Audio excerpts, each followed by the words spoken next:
Good morning, friends. Time for me to make another video. I've been busy with firewood and the lumber. So you remember I said a few times that the lumber that I'm looking for, I probably couldn't buy it even if I had the money. So I cut down that birch, and a local person who had a bandsaw mill is what I ended up getting it cut down small enough that I could handle it with the small bandsaw and the table saw and that I have in my workshop. So being curious, I went online and I did find a place in Ottawa that was selling rough cut yellow birch. What I got cut, I had to wait for it to dry and all, but to get the equivalent amount would have cost me about $3,600 plus shipping plus tax. So I was very happy with that. I've got the firewood area of the basement full, so I'm ready for winter. And outside, everything is covered in snow. This weekend, if the forecast is right, that snow might melt. Well, we'll have to wait and see. What I'm going to start with today, when I did this is the carrot seed. Back in the Shed Wars video, I had a small strainer. I have a bigger one here now.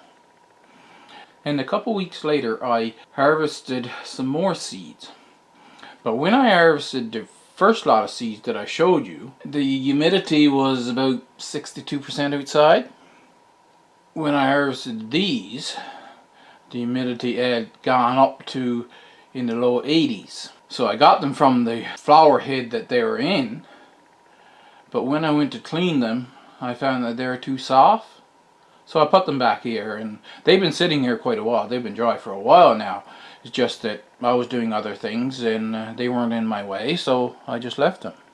But I thought that it would be a good idea to give you a better view of how this is done with the larger colander. So I'll take a handful, then you'll be able to see this much better, right?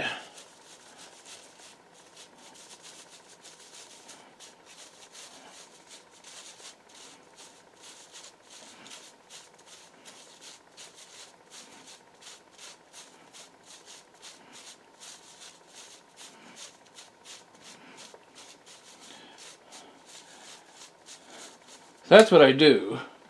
I gotta make it more comfortable for myself here now.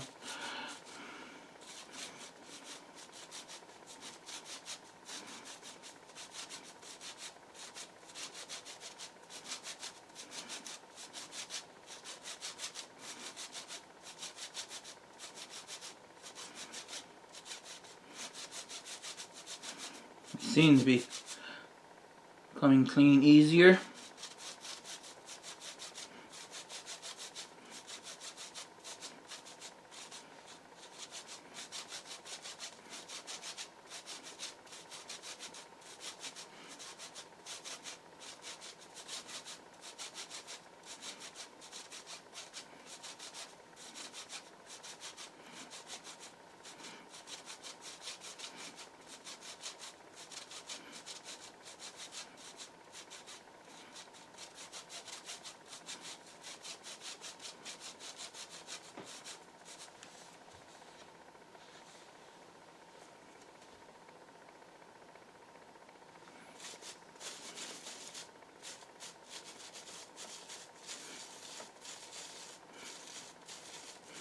So now I'm doing this in real time so that you'll get an idea of how long it takes.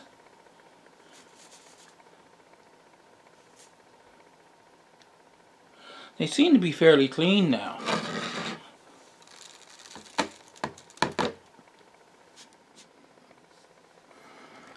So you see there's still a few of the little twigs hanging on to the seeds, but for the most part it's fairly clean. This is about what I started out with, and this is the clean seeds afterwards. Now, like I say, you can spend longer and get some more of those hairs off, but they are clean enough that when I'm going seeding the way I do, I can pick out a single seed and drop them down. I can take out a single seed, and if you're dribbling them along,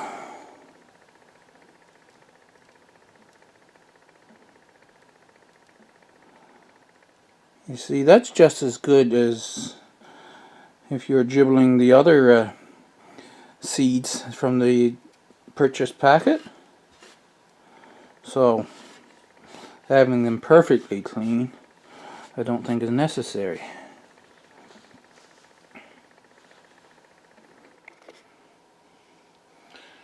I have this entire thing laid out here, and I have these flower heads here.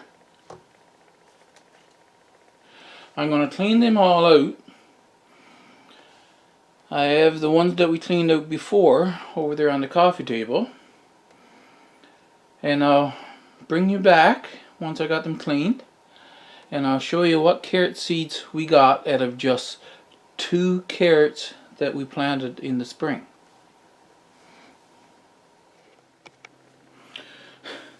Just starting, I quickly found something that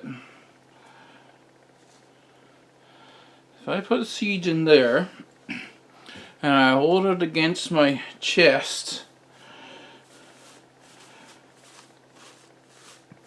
and then I'm rubbing it around, I put my hand down like this, and the main thing is I'm holding the screen steady, you see.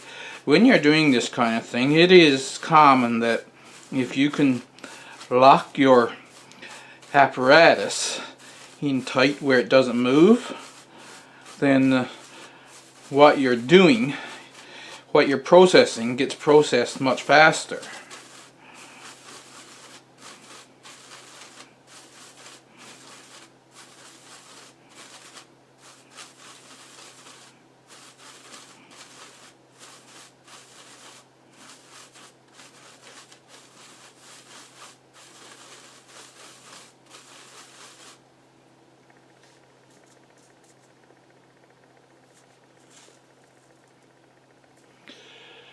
And just like that, I've got those seeds done, and they seem to be cleaner than when I was holding it out. See, when you're holding it out, you can see that the screen moves as you're trying to scrape the pieces off the seeds. But if you hold it against your chest, the screen doesn't move. Or you can lock it into something, of course. I tried putting a big bunch in and sifting it through, and it looks like these are fairly clean, so I'm getting to figure out how to do it faster and faster. I didn't check the time when we started. The camera will tell me, and I guess I can put it on the screen exactly how long this took. It actually didn't take that long. It's all carrot seed, and I am quite impressed with how clean they came.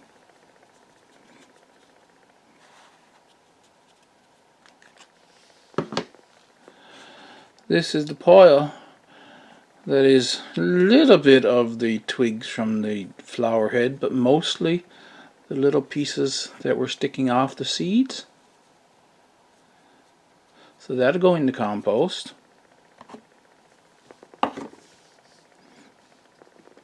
And then up right here, these are the flower heads. Now, you know there's still seeds stuck to those, and there's probably a few seeds among this, and it's going in the compost. So when you do that, you don't know, carrots could pop up anywhere in the garden.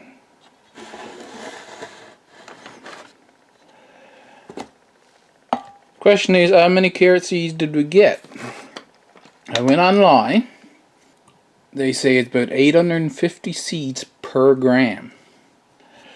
So I got this set on grams. I'll put the carrot seed in there.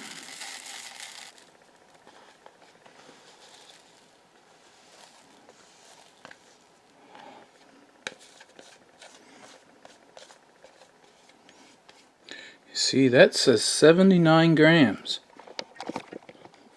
So let's go on to our phone calculator and calculate that. 79 times 850 equals, that's 67,150 carrot seed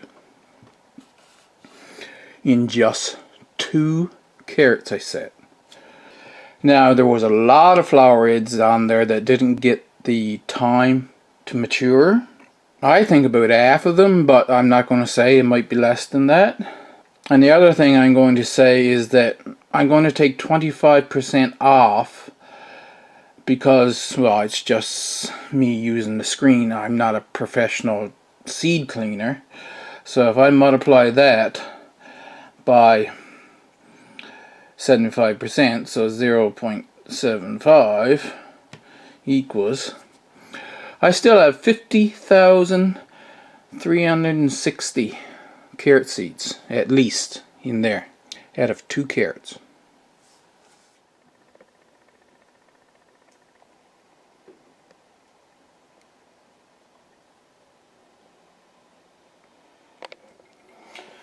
That's my Christmas cactus.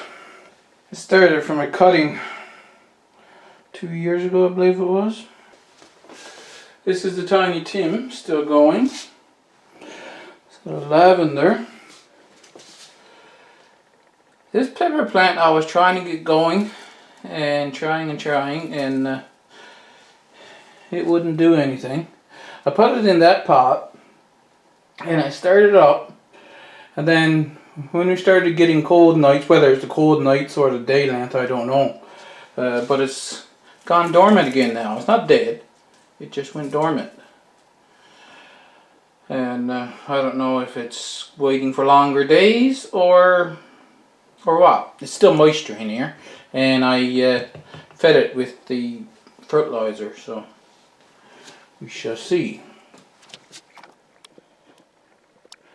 And that, of course, is the little tomato plant that I picked up from outside. I'm getting some tomatoes off it. I've got to bring it in and clean it up, so I'll give you a closer one of that. But same thing with the basil. I haven't gotten basil to grow very well yet. This is getting fairly older, so the stems are getting woody, as you can see. And I have harvested some stuff off it, but it's kind of dying back there again now. One of the thyme, remember the thyme that died off on one side and I had to move it, and then there was 2 little plants. I brought this one in, but it didn't survive. Time to peck away at this plant again, the Tiny Tim. It's getting a little bit dry. They go through so much water. But I'll water it after I get all of this stuff off and get it cut back to size again. Now this one, if my memory serves me correctly, it was planted, say, March of 2020, so this coming March it'll be 3 years old.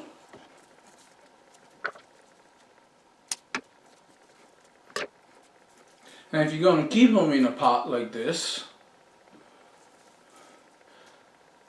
long term, then eventually you need to fertilize them. And because it's in the house, if the fertilizer has an unpleasant odor, then that's a problem, right?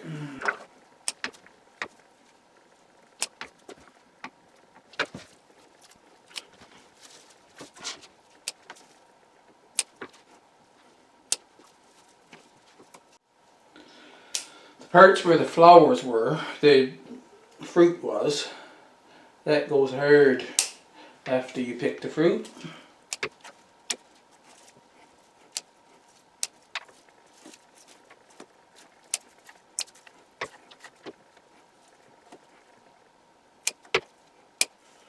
Now one has to remember, if he wants to have growth still inside, because this will grow, you'll have a green growth on the outside. If it's too thick, you won't have any on the inside. So I have to decide what I wants to cut back here. There's fruit on it, but I want to let light get in through here is what I'm trying to do.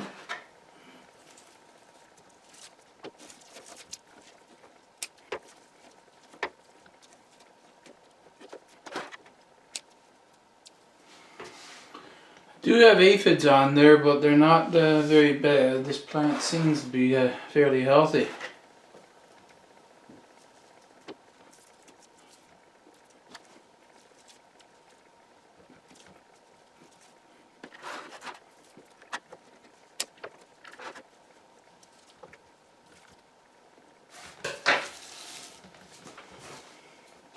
I think I'm going to leave it at that now. So that's a 3-year-old, well, almost 3-year-old tomato stem.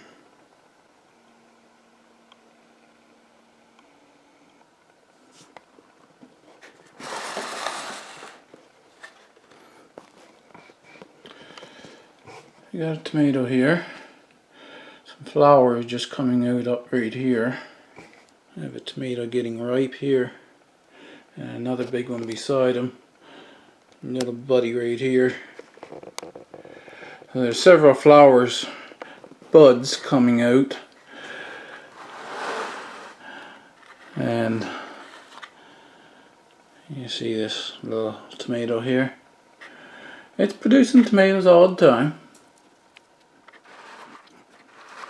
So that's my little indoor tomato plant, Tiny Tim. This little guy here, as we've been saying, it's the volunteer that I dug up from the garden. Just seems like the tomatoes that I've gotten off them so far is a little bigger than what I would get off of Tiny Tim.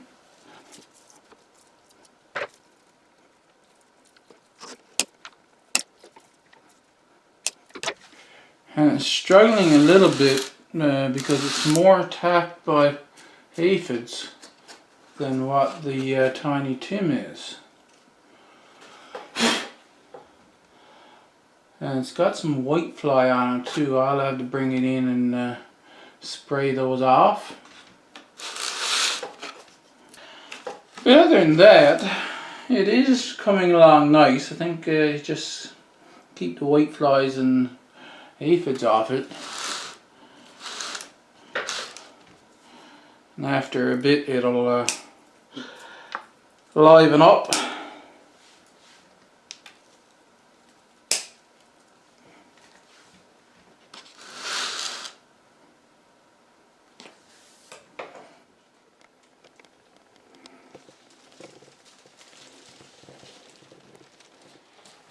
I was just editing the video and thought this is a perfect spot to stop.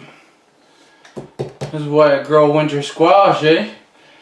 You harvest your squash and you just bring them in, put them on a shelf somewhere, and they keep for months. No canning or extra processing required. Brought this one in and washed them out. And so that was yesterday now. Got a couple of white flies right there, but for the most part he's perfectly clean. In the next video we start our first indoor winter project. So do all the things so that YouTube will let you know when I put up a new video. Hit the like button, subscribe, hit that bell, and I shall talk to you in the next video.